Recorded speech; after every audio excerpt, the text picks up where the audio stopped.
Hey everyone, it's Anna here. Welcome back to my cozy little corner of the internet, where we laugh, learn, and sometimes embarrass ourselves in English. So, today, I'm going to tell you about my funniest and most painful English mistakes. Yes, the ones that made me want to disappear into the floor. But hey, at least they make great stories now. So, picture this. My first week studying abroad, right? I was super nervous, super polite, and trying my best to sound British, which, spoiler alert, didn't go well. I met my roommate, and she said, "Hey, I'm starving. Want to grab a bite?" And I replied confidently, "Oh, no thanks. I already brushed my teeth." She just stared at me like I said I eat toothpaste for lunch. That was the first time I learned that grab a bite doesn't mean literally bite something random. It means to eat food. Now, mistake number 2 was during a job interview. The interviewer asked, "So, Anna, what are your strengths?" And I proudly said, "I'm very good at working under pressure. For example, I once cooked spaghetti while watching Titanic."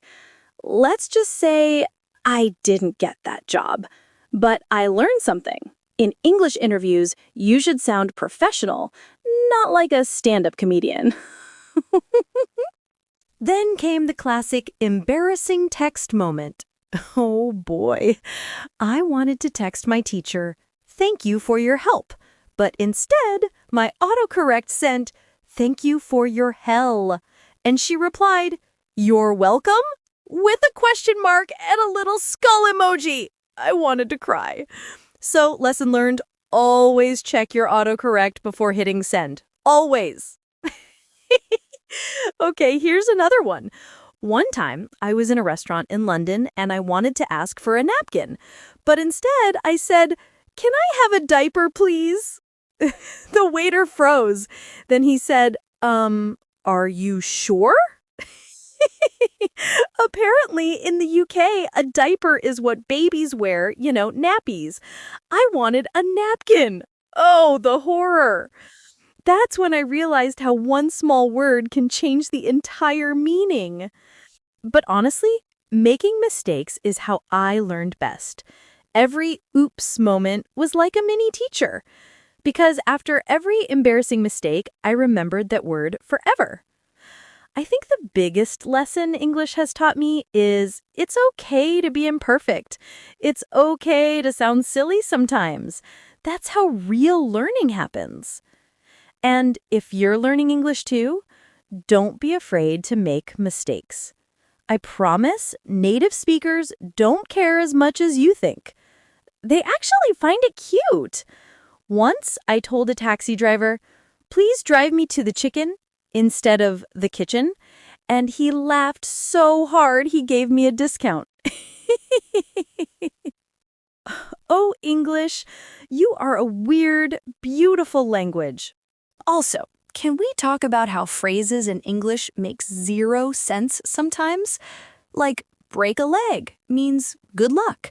Or, I'm feeling under the weather doesn't mean you're physically under clouds. It means you're sick.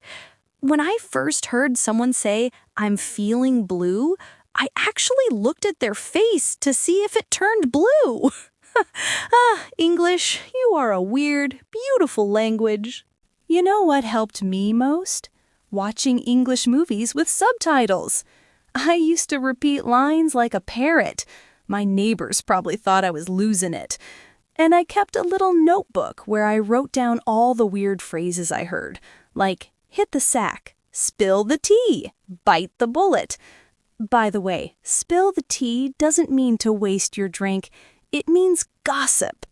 And after 20 years of speaking English, I still make mistakes sometimes. Like just last week, I told my friend, "I'll catch you later," and she said, "Please don't. I'm not a ball." So yeah, English keeps me humble. Before we wrap up, here's my advice to you. Don't chase perfection. Chase progress. Laugh at your mistakes. Repeat them out loud. Turn them into stories, because one day you'll look back and realize those mistakes made you fluent. Thanks for listening, my beautiful people.